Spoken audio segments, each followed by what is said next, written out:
Olá, pessoal, sejam bem-vindos a mais um podcast do CRC. Hoje a gente está iniciando as nossas atividades do podcast direcionado da Comissão de Recuperação de Créditos Tributários. Então, a ideia é que a gente inicie uma série de debates trazendo o que tem de mais novo em relação a teses tributárias, desmistificar o que é a recuperação de créditos tributários, trazer soluções para alguns problemas práticos também. Então, hoje eu vou estar recebendo aqui o Zé Guilherme, que é um tributarista nato, atua no setor de óleo e gás, é sócio do Tributário em Jogo, uma plataforma de ensino tributário, e vem aqui ajudar a gente a entender um pouquinho mais sobre a tese do século, que a gente tanto ouve falar, e todas as teses filhotes também. Então, eu já inicio agradecendo, Zé, pela sua disponibilidade em contribuir para o debate, em contribuir com o nosso podcast no CRC. Seja bem-vindo. Eu acho que vai ter bastante prosa hoje para esse tema que a gente selecionou. Obrigada, viu? Luísa, obrigado a você, obrigado ao CRC, obrigado aqui ao Carlos Marinho, assessoria contábil, que está dando a oportunidade de a gente usar esse espaço fantástico. Eu estava comentando com você, nunca estive numa sala desse nível, até fico um pouco apreensivo, mas a presença da amiga e a conversa sobre tributário certamente vai trazer a tranquilidade para a gente desenvolver bem. Muito obrigado pela oportunidade. E como a gente conversa, né, vamos prosear. Tem Vamos muita coisa de lá. tributário legal aí pra gente. Eu acho que a gente pode começar pela pergunta mais básica, né? O que é a tese do século? Como que surgiu esse entendimento, né, que a gente tem relacionado à tese do século? Para a gente começar a colocar alguns pingozinhos aqui no i. Perfeita, minha amiga. Começar do começo, sempre a melhor tática. A tese do século significa a discussão sobre a composição da base de cálculo de PIS e COFINS. PIS e COFINS são duas contribuições para a Seguridade. Elas são tratadas hoje em dia na modalidade não cumulativa, que é a mais comum, nas leis 10.637 de 2002 e 10.833 de 2003, com diversas modificações ambas. Trata-se de verificar se o ICMS, que é um imposto estadual, deve ou não compor a base de cálculo dessas duas contribuições. Lembrando que essas duas contribuições elas têm como matriz constitucional o artigo 195 da Constituição da República, que foi alterado pela emenda 20 de 98, originalmente trazia como fato gerador e também como base de cálculo dessas duas contribuições o faturamento. Depois houve um alargamento, inclusive houve uma discussão judicial subjacente a isso perante o Supremo. Houve um alargamento dessa base de cálculo, trabalhando a partir do faturamento, ampliou para a receita. Pois bem, a discussão que se instaura, portanto, no Supremo e foi afetada no tema de repercussão geral número 69, no recurso extraordinário 574706 do Paraná, dizia respeito exatamente a averiguar se o ICMS deve ou não compor a base de cálculo de PIS e COFINS.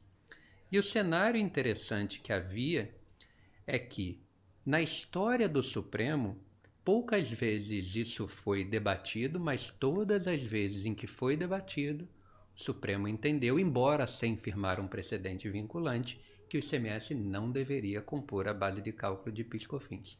Por outro lado, no STJ, Superior Tribunal de Justiça, todas as vezes em que isso foi discutido anteriormente, o STJ entendeu que o ICMS deveria sim compor a base de cálculo de ICMS. E a discussão aqui foi muito mais do que jurídica, como a amiga bem conhece e a gente está acostumado a ver.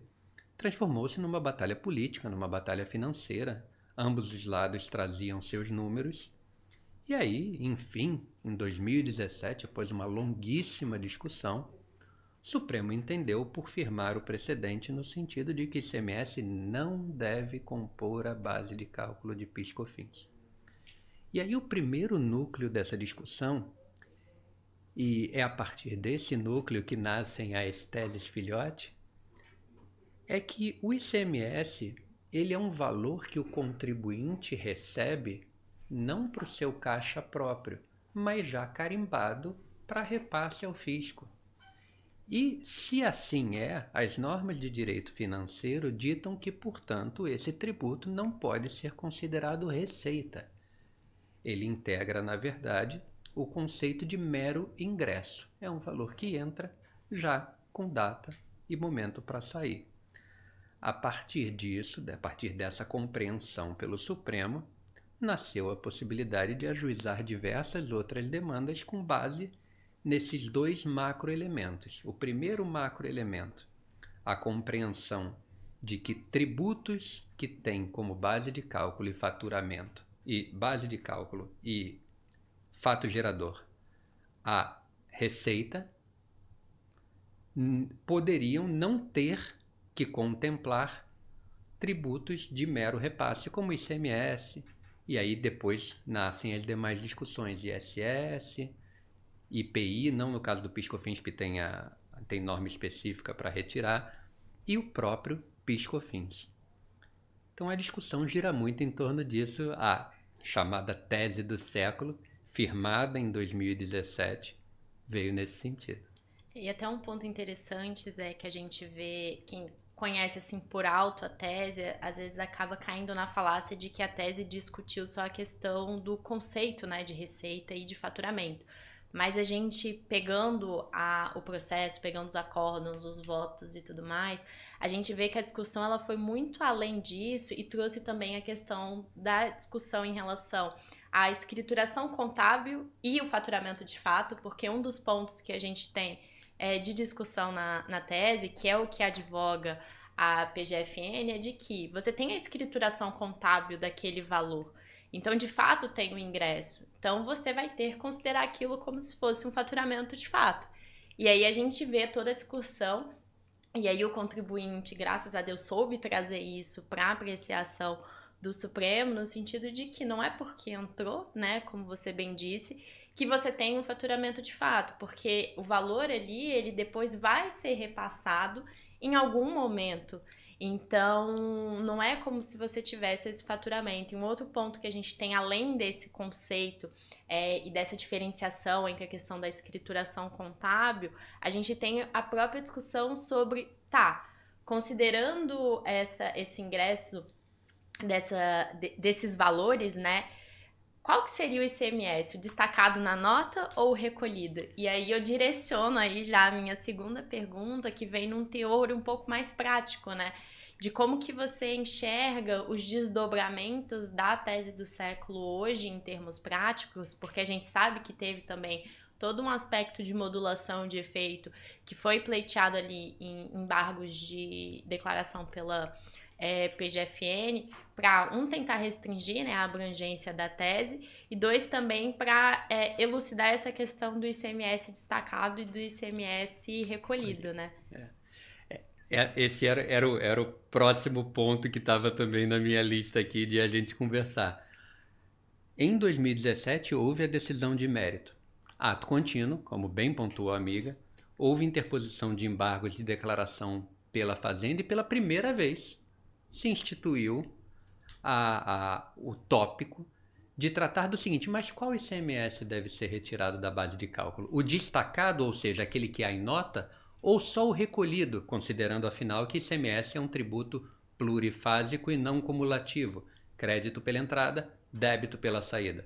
Então, quando a Fazenda traz esse argumento, o que ela queria era reduzir a perda dela apenas ao ICMS recolhido, que é a diferença. Contudo, o Supremo, por maioria no embargo de declaração, entendeu que essa questão já estava superada. Quando se tratou de retirar o ICMS no julgamento primário, a ideia subjacente já era a do ICMS destacado, do ICMS que foi custo nessa aquisição efetivamente pelo adquirente.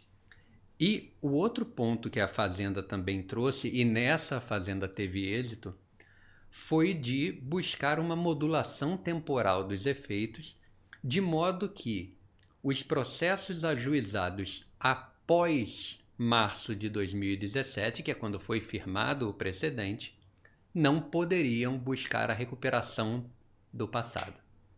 Ela teve êxito nessa pretensão, houve votos suficientes para essa modulação, e aí os contribuintes que não ajuizaram as suas demandas anteriormente a março de 2017 realmente tiveram alijado o direito de buscar a recuperação anterior a essa data.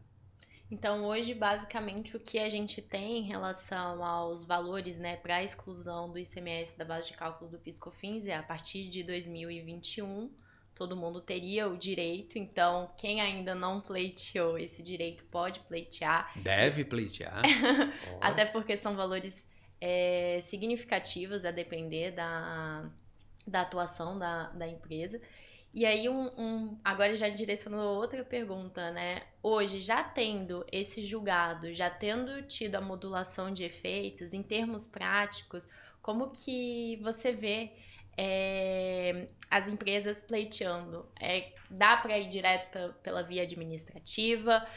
Ainda é necessário ingressar no judiciário? Como que fica a segurança jurídica disso? E aí, a minha pergunta, embora pareça boba, né? Porque a gente já teve... Não mesmo.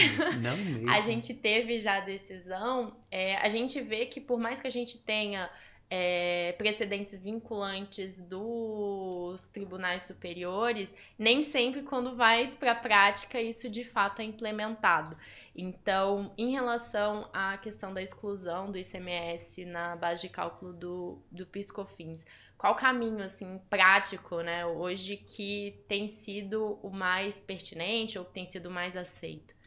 Bem, vou só fazer um rápido desdobramento. Sua pergunta foi excelente, como sempre são.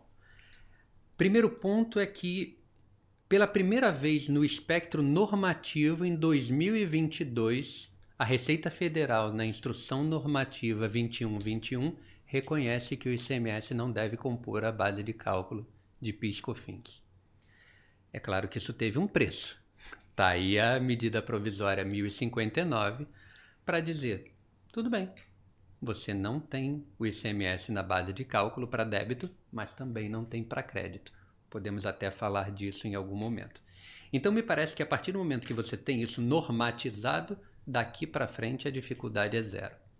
Para responder a pergunta da amiga, e eu concordo com você no seguinte, quando algo é firmado em um tema de repercussão geral, embora devesse ser vinculante para todos, a norma atualmente vigente não é exatamente essa, então a administração não fica vinculada. Contudo, a gente teve há pouco tempo atrás também o famosíssimo julgamento dos temas de repercussão geral 881 e 885. E nesses temas o Supremo falou que ele cria um novo direito quando ele declara algo em repercussão geral ou em controle concentrado.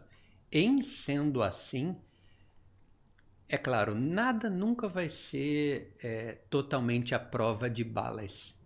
Mas no atual cenário jurisprudencial, se você pegar os temas 881 e 885 e combinar com o tema 69, me parece que você não só pode, mas deve pensar numa atuação administrativa de todo o valor retroativo, respeitada sempre a marcação de março de 2017. Sim.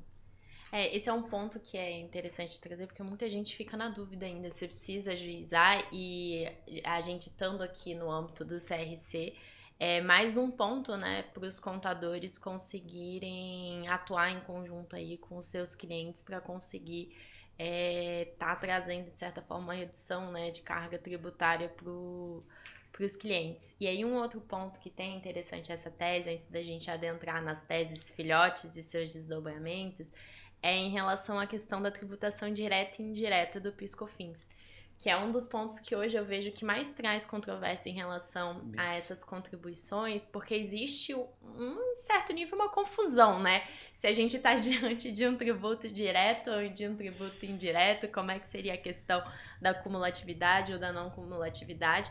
E aí, por várias vezes, a gente acaba esbarrando ali no 166 do CTN, em que gera uma série de desdobramentos que, ao meu ver, acabam contribuindo também para a criação dessas teses filhotes e que acabam reforçando esse debate. Eu queria saber um pouco a opinião do amigo em relação a essa perspectiva, né, que veio muito à tona com a tese do século e que acaba tendo desdobramentos até hoje em várias outras teses que a gente vê em voga hoje no cenário tributário. A discussão existe, a amiga está perfeita em trazê-la, e aqui eu vou fazer uma rápida indicação. Há uma obra das mulheres tratando de direito tributário e de questões relevantes e atuais, e há nessa obra um artigo assinado pelas minhas amigas Ana Paula Longo e Lívia Leal, em que elas tratam exatamente desse tema, e eu concordo plenamente com a solução que elas dão. Não obstante todas as dobraduras que se fazem em relação a PIS/COFINS, se é um tributo sobre receita, eu não posso te responder algo diferente de que é um tributo direto. É claro que cada hora vão se apagando mais as fronteiras entre o que é tributo direto e tributo indireto, e se você perguntar para um economista, ele vai te dizer, e com precisão, todo tributo é indireto, todo tributo é repassável, tudo vira custo e é repassado. Aí o advogado raiz vai responder, não, mas a diferença não é o repasse, a diferença é o destaque na nota para o repasse. Eu acho que se a gente cair na questão de o destaque na nota para repasse torna um tributo indireto, nós vamos cair na armadilha de que PIS/COFINS seria indireto. E me parece que sequer na modalidade ad rem, que nós vamos também conversar adiante, PIS/COFINS é um tributo direto, não obstante, é um tributo que pode ser cumulativo ou não cumulativo, depende do regime em que você se enquadra, e ele é plurifásico. Quando a gente trata da dinâmica do plurifásico e não cumulativo, a gente tem que modular a nossa cabeça para pensar de uma forma parecida com a do ICMS, mas não igual. Porque aqui é base sobre base, despesas e receitas. Não se trata, portanto, propriamente de utilizar a mesma lógica de não cumulatividade do ICMS. A não cumulatividade ela é complexa por si, porque na Constituição você tem uma não cumulatividade para o ICMS, que é uma, para o IPI, que é outra, e para PIS/COFINS, que é outra. Se você pegar para ler o que foi firmado pelo Supremo no tema de repercussão geral 756, ele fala exatamente o quão diferente que é a não cumulatividade para PIS/COFINS e o quanto que é uma matéria eminentemente legal a restrição que se faz a essa não cumulatividade que a gente observa principalmente nas leis 10.637 e 10.833. Mas concluindo aqui, sumarizando, PIS/COFINS nasceu e não pode ser visto de forma diferente disso, segundo sua matriz constitucional, como um tributo, como um par de tributos diretos aos quais, portanto, não se poderia aplicar a lógica do 166 do CTN, que, diga-se de passagem, não se aplica também para qualquer caso de tributo indireto, como a gente vê na atual leitura do STJ, por exemplo, para o ICMS por substituição tributária. Eu até ia trazer esse ponto, que a gente vê muito essa discussão se esbarrando na questão da substituição tributária. E aí a gente acaba rediscutindo várias vezes a mesma temática, quando na verdade o grande cerne da questão é se a gente está diante de um tributo direto ou de um tributo indireto, que acaba gerando essa confusão, né? Justamente acho que por esse cada vez mais encontro, né, de conceitos, a gente tem um alargamento de conceitos muito grande, que acaba reforçando essa confusão, né? E aí eu acho que um desdobramento que a gente tem, não sei se eu vou estar fugindo muito desse assunto ou se o amigo queria complementar, mas é interessante também trazer que a tese do século, embora ela tenha dado ganho, né, ao contribuinte, um dos desdobramentos que ela teve foi justamente em relação a quando pleiteado esse indébito, como é que ficaria a questão dos tributos, né, recolhidos em relação à correção a taxa Selic. E a gente até teve recentemente decisão relacionada a esse tema, e eu queria ouvir um pouquinho do seu ponto de vista também, Zé, em relação à questão se incide o imposto de renda e a contribuição social em cima, né, dessa correção, vinda justamente do indébito tributário que a gente teria aí nos casos em que foram abarcadas as pessoas que ajuizaram a ação e que têm direito a esse pleito para restituir o valor, né, dos 5 anos, e quem ainda não pleiteou, mas que teria o direito, porque a gente já passou aí 2 anos, né, vamos para quase 3 anos do julgamento. Essa é mais uma que deu filhote, né, minha amiga? Tema de repercussão geral 962, se não me engano, pelo Supremo, em que ele entendeu que essas restituições elas devem vir acompanhadas da Selic, e essa Selic se presta apenas à recomposição. Se é mera recomposição, não pode ser hipótese de incidência de imposto de renda e de CSLL. E aí completo eu, embora isso não esteja ainda julgado, pelo menos não pelo Supremo, e PIS/COFINS. Senão a gente vai cair na mesma discussão. Mas, para queimar a língua do amigo, ontem teve um julgamento a toque de caixa no STJ dos temas repetitivos 504 e 505, em que um dos filhotes dessa tese acabou sendo derrubado, que era a discussão sobre a incidência de PIS/COFINS sobre a correção da Selic, pasme, quando você levanta um depósito judicial. O STJ entendeu que há acréscimo patrimonial e que, portanto, deve haver tributação de PIS/COFINS. Claro que o julgamento foi muito, muito a toque de caixa, porque foi logo depois do 1182, todo aquele celeuma que a gente viu. Mas, por hora, o que a gente tem visto em termos de posicionamento do STJ é extremamente negativo. Vale também dizer, antes de o Supremo fixar o tema 962 favoravelmente ao contribuinte, relator ministro Dias Toffoli, o STJ tinha jurisprudência diametralmente desfavorável. Ou seja, o Supremo acabou fazendo um overruling da jurisprudência do STJ em relação àquele ponto. E depois, instado a se manifestar sobre teses filhotes dessa definição do tema 962, o Supremo passou a entender, pelos mais variados argumentos, que o tema não era mais constitucional. Então, o resultado disso é que estamos na mão do STJ e parece que a primeira sessão do STJ tem se inclinado bastante a não reconhecer a retirada dessa correção pela Selic de base de cálculo de PIS, COFINS e provavelmente em futuro próximo também de RPJ e CSLL, lamentavelmente. Sim. E indo nessa linha a gente vê que não só esse desdobramento, né, mas como outras teses filhotes, elas acabam perdendo força. O que, ao meu ver, é interessante, assim, não no sentido positivo, mas curioso, porque grande parte dela questiona exatamente o que a gente teve de questionamento na tese do século, que foi a que desencabeçou essa discussão em relação a se determinada receita, né, que ingressa na empresa é faturamento ou não é. Então a gente tem várias vezes esse questionamento, e não só esse, mas qual que é o fato gerador de um tributo? Porque quando a gente teve a tese do século, o grande ponto era, a gente está falando de ICMS.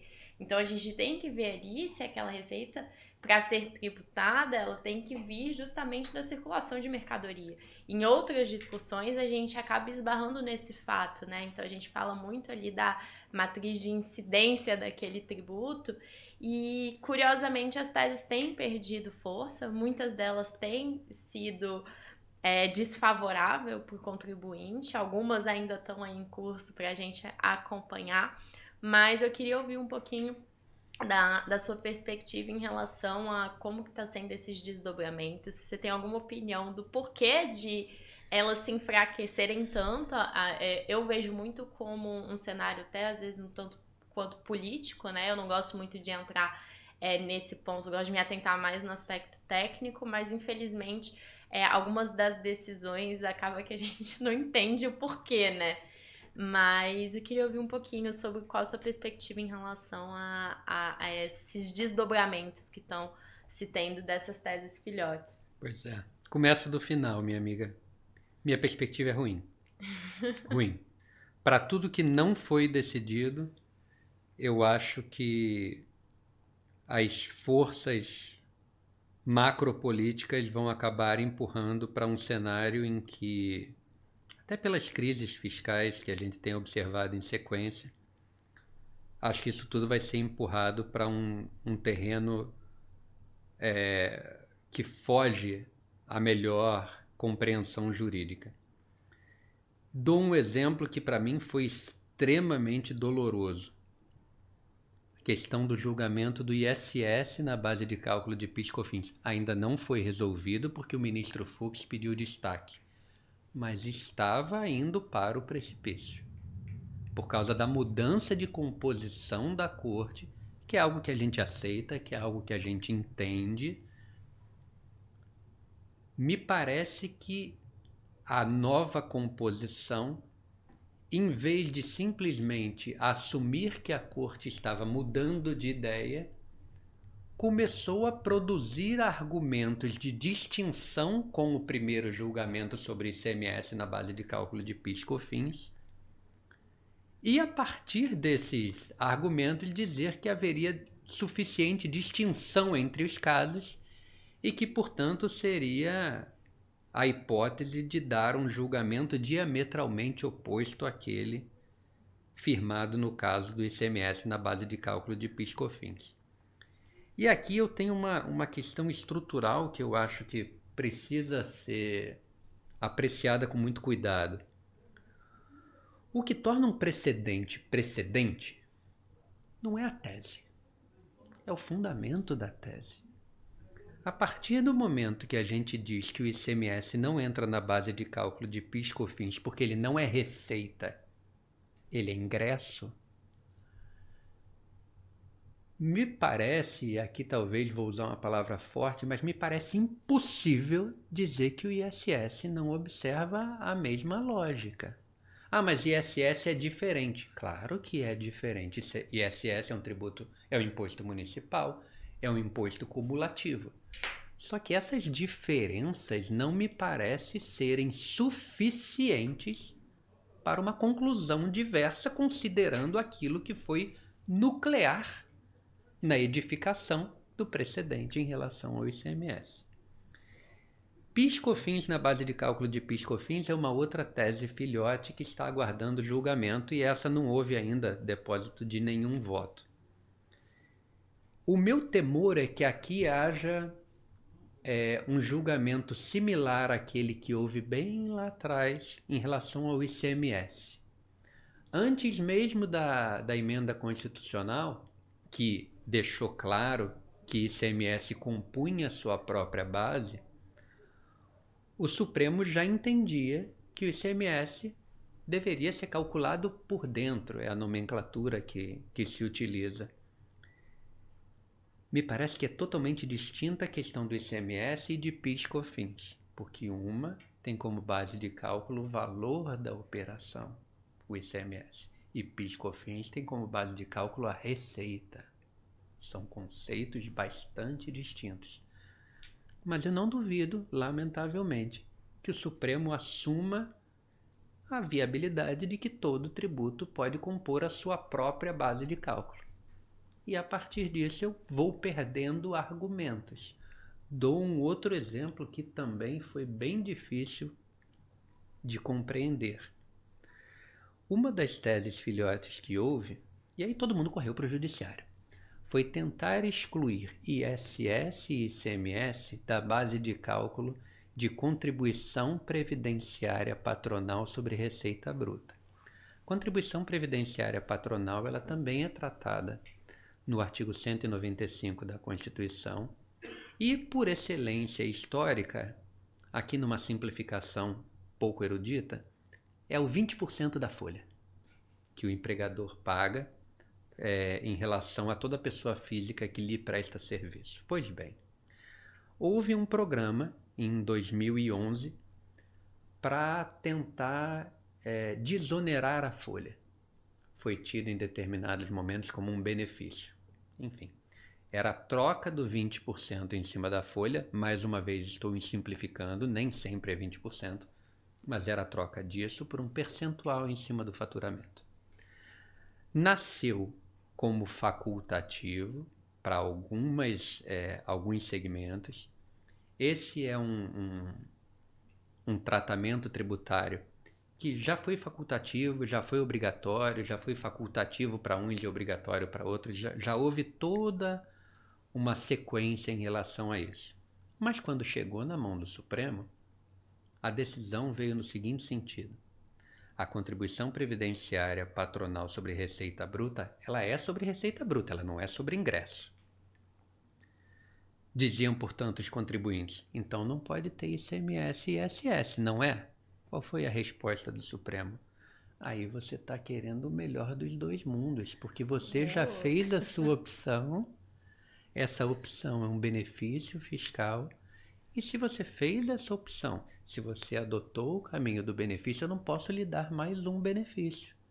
Eu não posso construir o melhor dos mundos para você. Portanto, tanto ICMS quanto ISS, na leitura vinculante do Supremo, devem ser incluídos na base de cálculo de contribuição previdenciária patronal sobre a receita bruta, porque é um benefício, porque é uma opção. E aí é que meus temores vão ganhando corpo. Você duvida, Luísa, deles usarem esse mesmo argumento para o IRPJ e para a CSLL no presumido? Aí entra bem no ponto que a gente falou das decisões de teor político, né? Porque se a gente for ver ali, né, de forma técnica, se a gente for pegar a legislação, se a gente for pegar ali o core do próprio instituto, não faz o menor sentido, por ser benefício, você não aplicar a legislação. Então, assim, e a gente vê isso não só no próprio judiciário, mas isso se refletindo muitas vezes no próprio CARF, né? Que era um ponto até que eu queria trazer em relação, porque a gente tem as discussões, né, no âmbito judicial, a gente está falando aqui de teses de repercussão geral ou que estão sendo discutidos no âmbito de repetitivos, e aí, obviamente, gera essa vinculação, mas tem muita discussão também no âmbito administrativo que a gente vê justamente, tem essa apreensão de que, tá, vamos pro administrativo, mas será que a gente vai conseguir realmente ter um julgamento técnico ali? E aí, agora com voto de qualidade, justamente amplifica ainda mais o temor do contribuinte de questionar, né, no âmbito do administrativo. E aí um ponto que eu queria trazer até para a discussão no âmbito dessas discussões, como que o amigo tem visto, né, os posicionamentos contraditórios ou não de ambas as instituições e como que isso acaba afetando também, em certa medida, a implementação, a questão prática mesmo dessas teses. Eu lembro que no início, assim, muita gente se aventurou a fazer administrativamente e aí agora a gente está vendo, enfim, todos os desdobramentos disso, e aí realmente fica muito mais complicado quando você não tem um embasamento jurídico já vinculante, você partir direto para o administrativo, e era até um ponto que eu queria ressaltar, que a gente são dois mundos muito diferentes, mas muito próximos quando a gente fala do mundo jurídico e do mundo da contabilidade, mas os dois estão interligados e não tem como a gente trabalhar com tributário sem ter os dois mundos em conjunto. Mas no âmbito jurídico, a gente muitas vezes já tem essa noção de que todas as discussões, elas têm muitos desdobramentos, e nem sempre porque uma turma venceu ou porque você já teve uma decisão no âmbito de um tribunal regional federal que aquela tese vai emplacar. Então a gente tem um temor enquanto advogado, às vezes, de partir direto para a via administrativa, justamente com medo de ser reformado, até porque é extremamente instável. E por outro lado, às vezes a gente vê uma dificuldade da contabilidade de vislumbrar esse ponto de o quanto instável é, porque realmente é uma loucura, nem a gente às vezes consegue entender por que existem esses desdobramentos, Mas existe também um ponto de que não é porque sempre muda que quando você tem um posicionamento vinculante, que você tem uma decisão ali em âmbito de recurso extraordinário dentro de um repetitivo, você não possa aproveitar daquela tese, daquela jurisprudência que foi formada justamente para trazer benefício para a empresa. Então era um ponto assim que eu queria trazer de disclaimer, que várias vezes a gente acaba se esbarrando, né? Nesse questionamento de tá, mas e aí, vai mudar? E aí teve a questão da coisa julgada, que é até um ponto que eu queria que a gente entrasse, que não é toda essa insegurança jurídica que a gente imagina. Então, assim, a tese do século tá aí, até então a gente não teve nenhuma revista no tema, então não tem por que não se aproveitar da tese. Agora a gente tem uma série de teses filhotes que ainda vão ser julgadas, então a gente precisa de mais cautela nesses casos. E aí eu queria saber um pouquinho como que você enxerga dentro dessa perspectiva de discussões administrativas, discussões judiciais, e essa questão também vinculando um pouquinho da questão da coisa julgada em relação às decisões que a gente já tem aí, de certa forma, uma uniformidade de entendimento. Bem, vamos lá. Em primeiro lugar, eu sou um fã do CARF. Eu gosto demais da ideia de paridade. Conversei muito com diversos professores e o feedback que eu tive mais maduro foi com o professor Eduardo Maneira. E a conversa veio muito no seguinte sentido: o CARF é ótimo, o CARF paritário é uma ideia excelente, mas o CARF talvez não seja o melhor lugar para você discutir matérias de direito. Principalmente quando, e aqui não tem exatamente uma crítica política do ponto de vista assim partidário. Nada disso me interessa. Mas quando você enxerga que as coisas caminham para o CARF não ser visto sequer como um tribunal, mas propriamente como um órgão auxiliar de cobrança, como um órgão apenas revisor de aspectos eminentemente fáticos, você tem que começar a mudar também o seu mindset. Eu acho que o CARF é uma instância extremamente legítima, muito bem composta. Os melhores técnicos de tributação e de contabilidade você vai encontrar lá, não é no judiciário, é lá que você vai encontrar os melhores sobre isso. Vale também para os conselhos de contribuintes dos estados, dos municípios, costumam reunir os caras mais brilhantes de tributário que há disponíveis. Mais uma vez, muito mais do que no judiciário, que dificilmente tem juízos, varas especializadas em tributação. Basta você notar, por exemplo, que hoje no Supremo você não tem um eminentíssimo tributarista. Você tem o ministro Gilmar Mendes, você tem o ministro Luiz Fux. Não estou dizendo que eles não gozam de todo o conhecimento jurídico, mas peritos em tributário hoje no Supremo nós não temos, e talvez no STJ só tenhamos uma, como se viu no julgamento ontem, Sua Excelência Ministra Regina Helena. Bem, quanto ao CARF, é essa minha observação primária. Eu tenho uma observação também que eu acho que ela deveria ser válida tanto para o CARF quanto para qualquer tribunal. Diz respeito a um elemento que ontem foi muito bem tratado pela ministra Regina Helena, que trata-se da colegialidade. Enquanto um julgador em um colegiado continuar entendendo que ele está ali apenas para dar a opinião dele, ele vai estar sujeito à fluidez da sua opinião e à alteração da opinião pelos sucessores dele. Eu não estou querendo dizer com isso que deve haver um império dos mortos sobre os vivos, dos ex-juízes sobre os atuais juízes. Não se trata disso. Mas quando você trabalha no conceito de colegialidade, você não tem vencedores e vencidos. Você tem zonas de interseção que se tornam a opinião do tribunal. Isso não pode mudar o sabor do vento porque mudaram 2 ou 3 componentes desse tribunal. Enquanto não houver essa consciência por parte dos julgadores administrativos, judiciais, tribunais arbitrais, o que quer que seja, enquanto não houver essa consciência, dificilmente nós teremos o grau de segurança jurídica que nós queremos ter. E aí entra muito a questão do que foi decidido pelo Supremo nos temas 881 e 885. O que decidiu o Supremo? Vamos já tirar o bode da sala aqui juntos, minha amiga Luísa.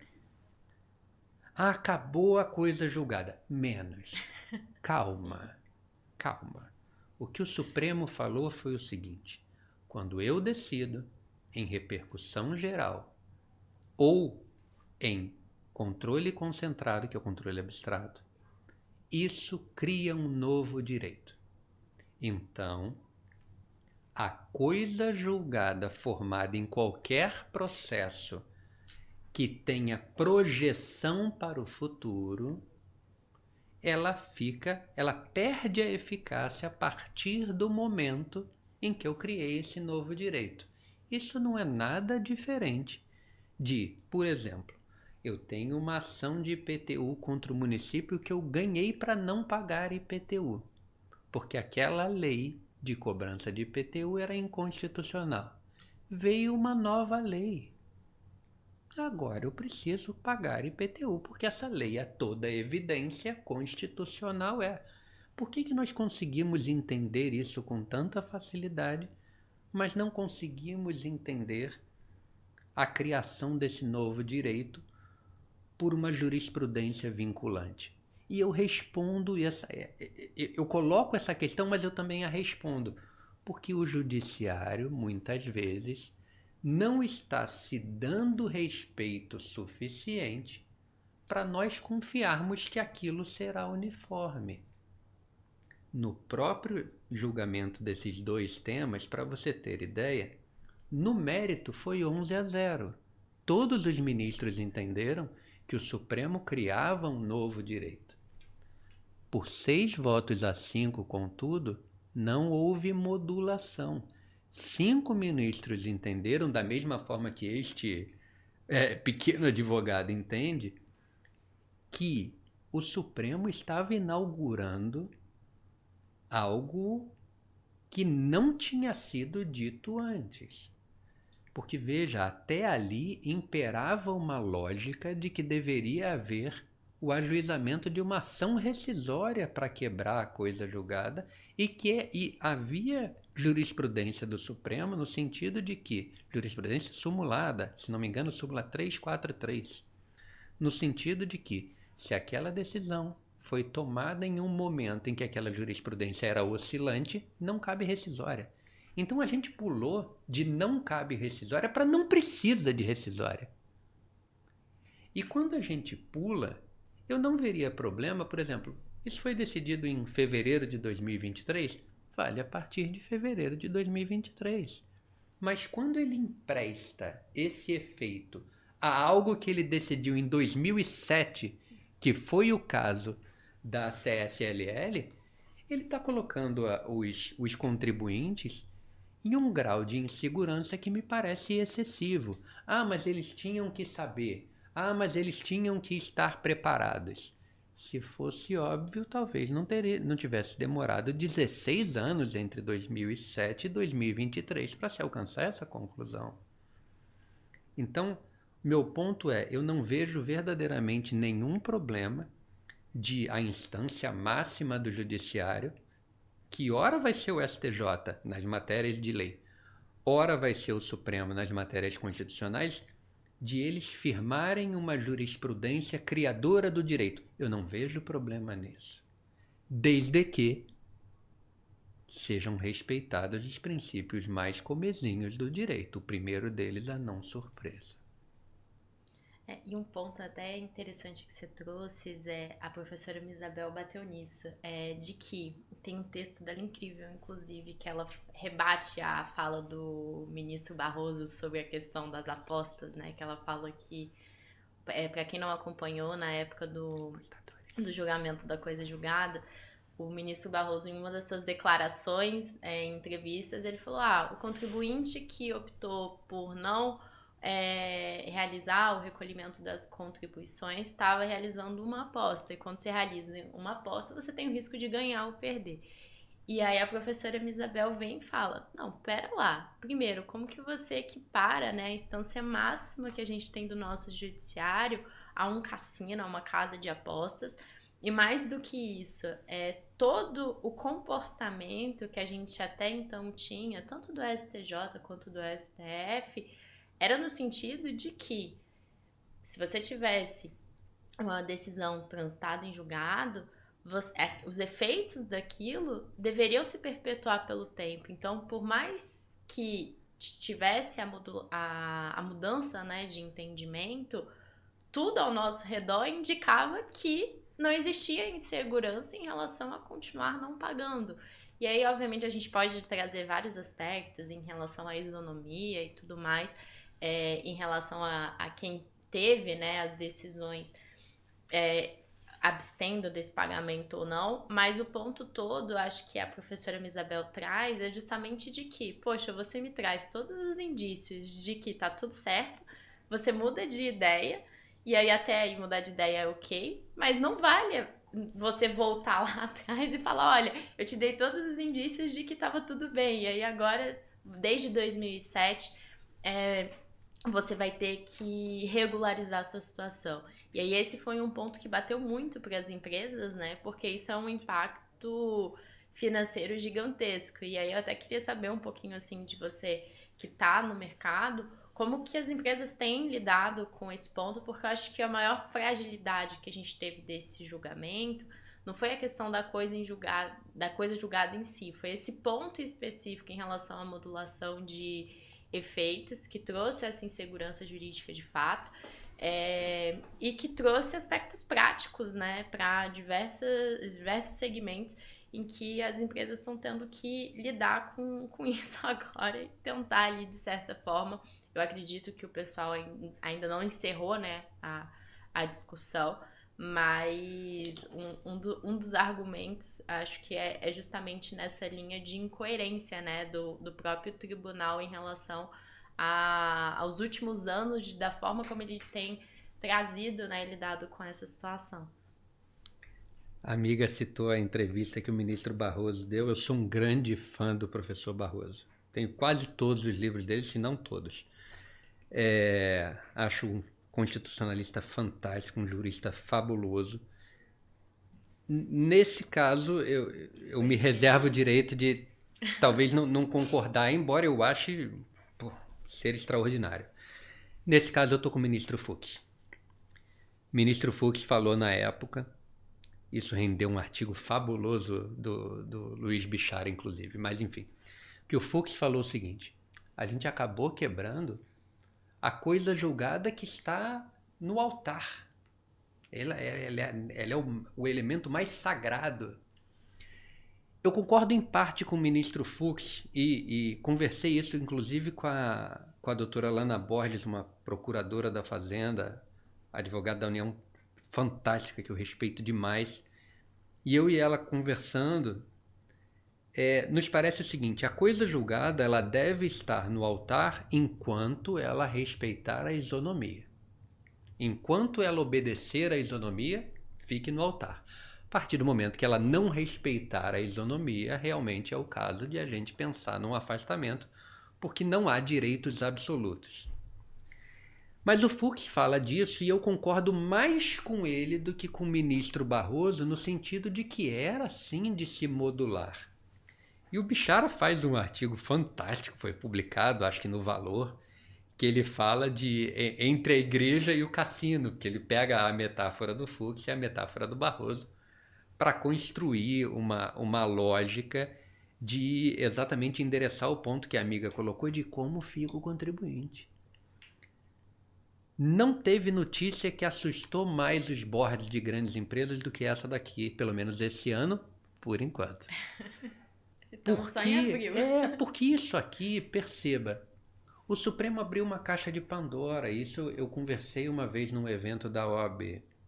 Quando a gente fala de CSLL, amiga, o Supremo se debruçou sobre a questão da CSLL. Ele tentou entender e ele fez a decisão dele. Não tem nada, por exemplo, para embargar, na minha opinião. Não há nenhuma omissão a respeito da apreciação do caso da CSLL.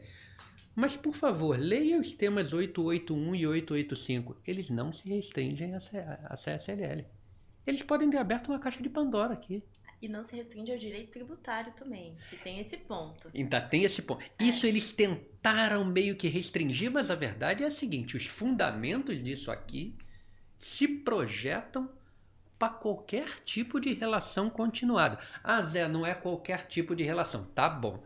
Pelo menos vem comigo no sentido de é qualquer tipo de relação entre Estado e vassalo, digamos assim. Porque às vezes as coisas parecem se mover desta forma. Mas o ponto aqui é os fundamentos empregados para a decisão do 881 e do 885, eles se deram como se estivesse sendo julgada apenas a CSLL. Mas as teses foram estabelecidas sem essa limitação. Pode ter acontecido muito mais do que apenas a CSLL.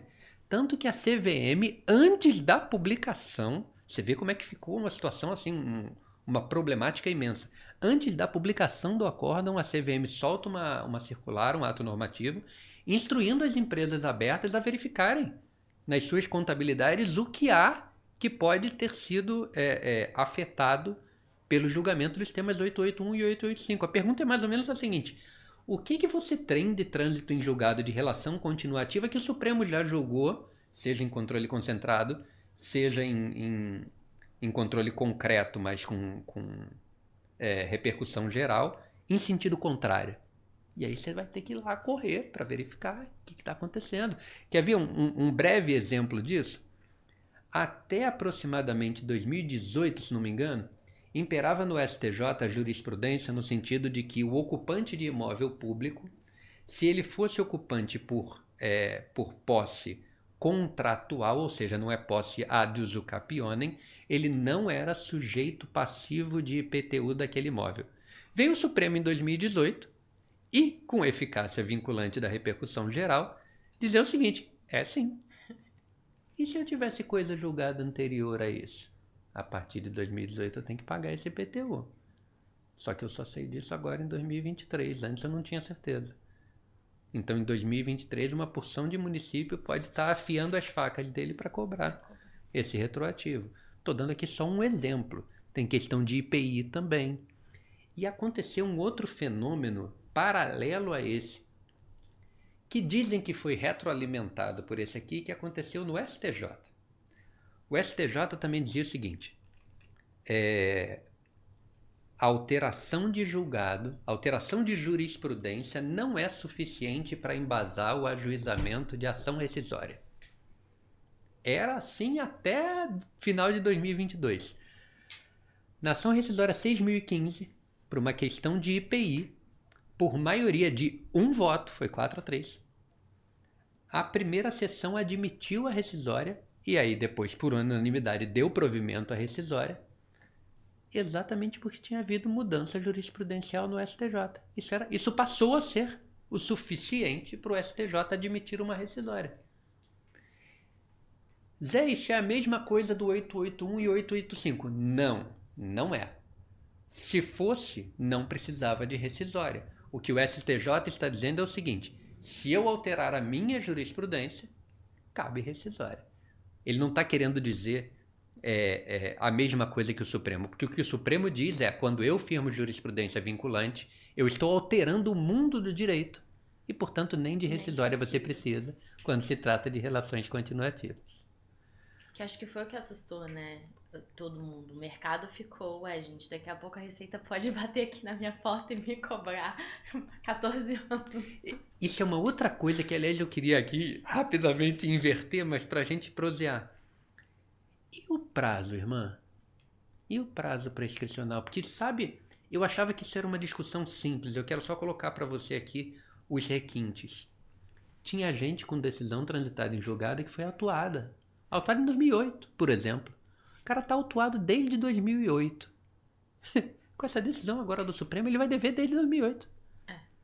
Porque se ele não está autuado, ele só pode ser autuado agora em 23, supondo aqui essa SLL, né? Ele poderia ser autuado em 2023 para pagar desde 2018. O cara que foi autuado em 2008, em 2007, vai ter que pagar desde então. E tiveram muitos casos, né? Porque a própria Receita não reconheceu a questão da coisa julgada, e eu acho que foi o grande ponto, né, que encabeçou também essa discussão toda, que era justamente, tá, mas por que tô sendo autuado se eu tenho uma decisão aqui que me resguarda? E aí eu acho que em relação à questão do prazo prescricional, um dos pontos que a decisão pecou em não modular foi justamente em não pensar nesses casos em que você vai estar abarcando mais do que 5 anos, né? Pois é. Então, assim, eu te confesso que eu até queria saber, assim, eu não sei se você tem conhecimento, porque eu não cheguei a encontrar ninguém no mercado que tivesse nessa situação de ter sido autuado e que de fato tivesse essa preocupação, porque eu acho que a grande preocupação das empresas é justamente a partir de 2018, que seria quando realmente seria devido ali, né, de certa forma, a contribuição, já que a gente teve a decisão, né, Em mudando. 23. É isso. Esse é mais um dos Aquele problemas. silêncio de nossa. Pois é. Isso é um problemão. Isso é um problemão. Eu vejo assim, até mais do que a questão do ponto, assim, daqui pra frente, né? Porque eu acho que daqui pra frente já tá muito bem delineado como é que vai funcionar e a gente consegue se preparar. Mas voltando num ponto que foi o que você introduziu as suas falas, que é a questão do princípio da não surpresa, né? Então, como que eu tô esse tempo inteiro, ainda mais quem não foi autuado, aqui não teve nem sequer instigação de que haveria esse problema, né? E tá crente de que realmente o negócio tá redondo e agora se vê aí numa situação em que, e aí? Tipo, vou ter que voltar. São 5 anos, né? Dependendo, se for desde 2007, a gente tá em 2023, eu não sou boa de matemática, mais 7 dá 16. quanto? 16. É isso, minha amiga. Isso pode ser um problema de 16 anos, você está perfeitamente correta. Mas sabe uma outra coisa que me assusta nisso? Aquela brincadeira que a gente ouve das emendas e dos sonetos. O julgamento, me parece, comporta pelo menos uma oportunidade de melhoria. Pelo menos uma. O Supremo, ele pode dizer o seguinte, e acho que dirá, se for questionado a tanto. Para a CSLL eu analisei tudo que tinha que ser analisado e essa é a minha decisão. Não tem modulação. Mas ele só pode fazer a mesma coisa em relação aos outros casos se ele se debruçar sobre os demais casos. Ou restringe a tese. O que não faz sentido, cá entre nós. Não faz sentido.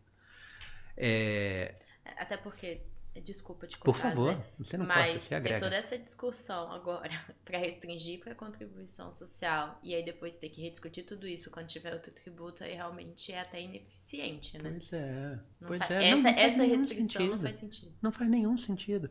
O certo, me parece, ou você diz exatamente para cada caso que você, afinal de contas, não é o Supremo comparado com o Supremo? Diz quais são os casos, lista.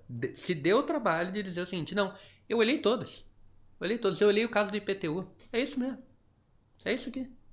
Todo mundo sabia, eu não mudei de opinião, eu julguei de maneira contrária ao que o STJ entendia e é isso aqui mesmo. Que seja. Que seja. Mas o que me assusta é o resultado disso se nós mantivermos esse julgamento do Supremo exato como está, porque não sei se a amiga percebeu na época, houve uma enxurrada de PECs e projetos de lei absurdos. Uhum. Absurdos. Teve gente querendo mexer na Constituição para dizer que o Supremo tem que respeitar, sim, a coisa julgada.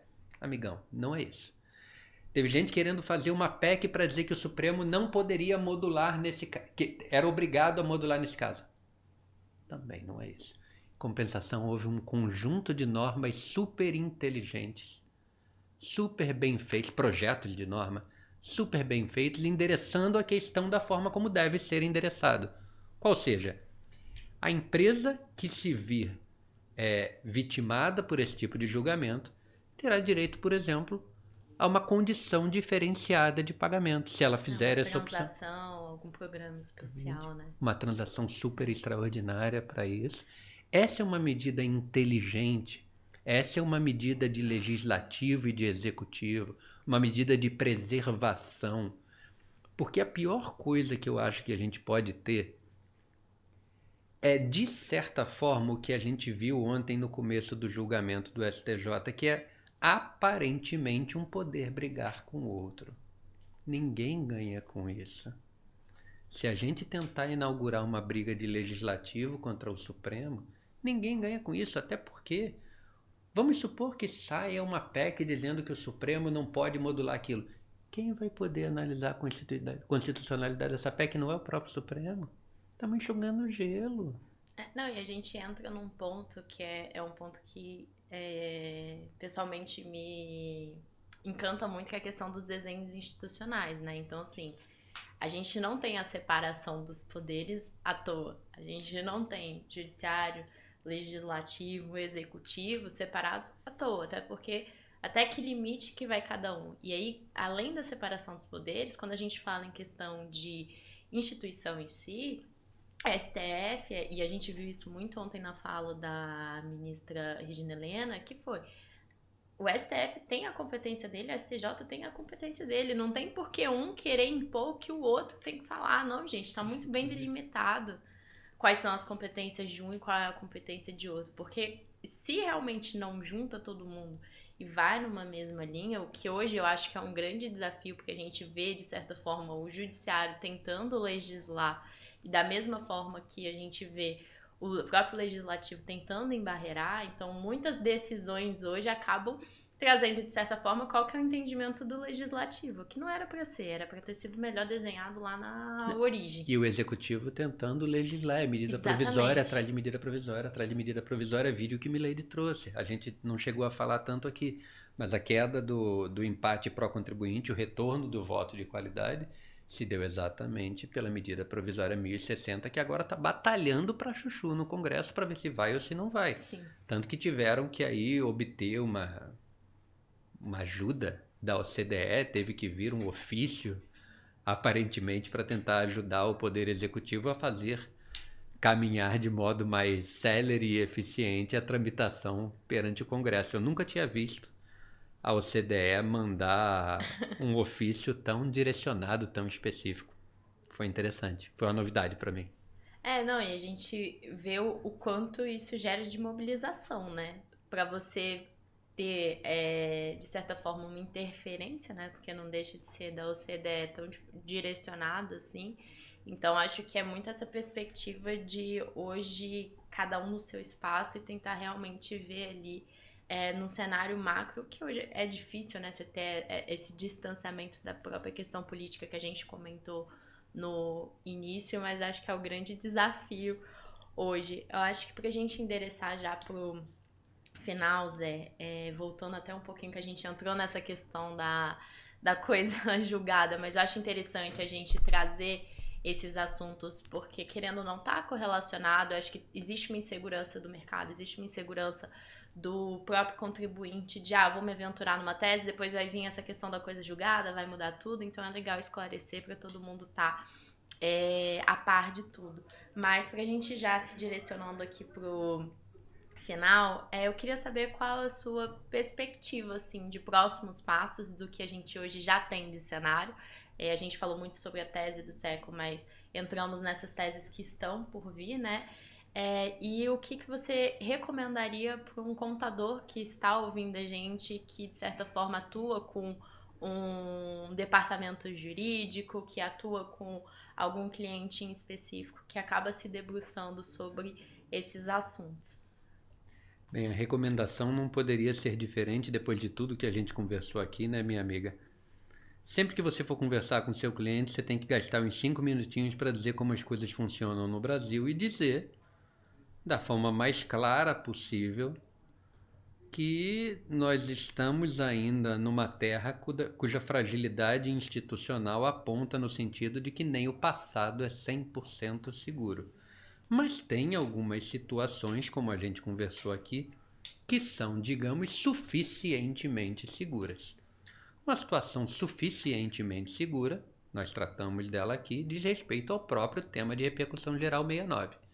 Quando a gente percebe, principalmente, a alteração na instrução normativa da Receita Federal, o pedaço da medida provisória 1159 que reconhece a não tributação da parcela de ICMS, me parece que há segurança suficiente para a gente trabalhar nesse sentido, sem sequer precisar recorrer ao judiciário. Tem 2 pontos aqui que eu queria trazer que parece, aqui agora como perspectiva, que vão ter um desfecho interessante para o contribuinte. É claro, não é possível afirmar, mas por enquanto o barco está caminhando numa direção favorável. Trata-se dos temas repetitivos 1008 e 1125. O 1008 trata da questão que nós falamos, do ICMS na base de cálculo do IRPJ e da CSLL por lucro presumido, que, nesses casos, o IRPJ e CSLL não são calculados em cima do lucro real, são calculados em cima de alguns índices aplicados sobre o faturamento. E, por enquanto, nós temos o voto do relator da relatora, ministra Regina Helena, favorável ao tema, e também a questão relativa ao tema 1125, segundo a qual o STJ está pesquisando se o ICMS por substituição tributária deve ou não incluir a base de cálculo de PIS/COFINS. Também há voto favorável do relator, ministro Gurgel de Faria, e me parece que são 2 temas que estão caminhando bem. Eu aguardaria, é claro, o final desses julgamentos, e aqui não teria grandes, principalmente em relação ao ICMS-ST, não teria grande preocupação quanto ao Supremo, porque esse é um tema que já bateu no Supremo e o Supremo explicou que a discussão não é de ordem constitucional. Então, a dica que eu daria é, se tem algum tema repetitivo no STJ em relação ao qual o Supremo já falou textualmente que não é de competência dele, se o STJ decidir de modo favorável como repetitivo, pode se mover nessa direção com tranquilidade. Fora isso, sempre pesquise se há algum tema igual ou suficientemente parecido no Supremo que possa resvalar, alterar, prejudicar de modo geral o que for decidido. O que, diga-se de passagem, foi o argumento preliminar ontem. Ontem o STJ julgava o tema repetitivo 1182 e o ministro André Mendonça, relator do caso no Supremo, entendeu que o tema 843 de repercussão geral era prejudicial a ele. Não era a mesma discussão. No STJ tratava-se de efeitos de benefícios fiscais para IRPJ e CSLL, mas no Supremo eram os efeitos de benefícios fiscais para PIS e COFINS. O ministro entendeu que eram suficientemente afins para gerar prejudicialidade. Então eu recomendo que haja sempre esse cuidado. Obrigada, Zé. Ficamos com dicas de ouro aqui.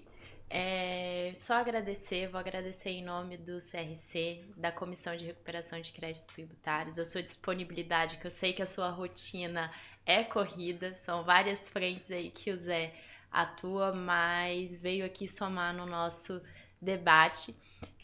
Agradecer também ao CRC, ao pessoal do Marinho Contabilidade por estar cedendo o espaço para a gente e convidar todos a continuar acompanhando o nosso podcast, que vão ter várias discussões. Quem tiver também sugestão, quiser que a gente traga alguma pessoa, algum tema específico, sintam-se convidados aqui a contribuir para o nosso debate. E aí, obrigada, Zé. Eu que agradeço a você, minha amiga. Sempre bom revê-la, sempre boa a nossa prosa de tributário. Quero mandar um abraço para todos os amigos e amigas que assistiram a gente. Mandem suas dúvidas, mandem suas críticas. eu e a professora Luísa vamos trabalhar juntos para responder. Quero mandar um abraço para as minhas colegas do Tributário em Jogo, para os colegas da SEAT, da OAB, para todos os colegas que contribuem nessas discussões tributárias. Muito obrigado mais uma vez pelo convite, Luísa. Foi uma honra, foi uma satisfação. Obrigada, Zé.